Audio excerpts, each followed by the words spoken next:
My name is Laksh and I am a student of advanced level at Paragon Academy, Badin. So today my presentation topic is 4 pillars of education. So first is that student. Student is a backbone of education.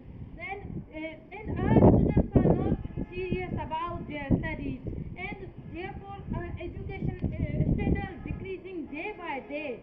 And if they work sincerely, they will be able to complete with keep peace with ever changing world. And students are ideal learner and visual learner and kinesthetic learner. And second pillar is that teacher. Our teachers is not sincere, and they are not committed with their duties. And our teachers is ill-trained and ill-educated, and they are not don't know the pedagogy of students.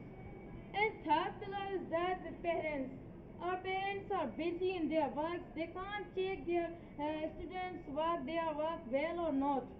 And fourth pillar is that government. Government does not take any action to take any action. They say students they taught well or not, and they did not get out any strict laws. They must make strict laws that policies. Thank you.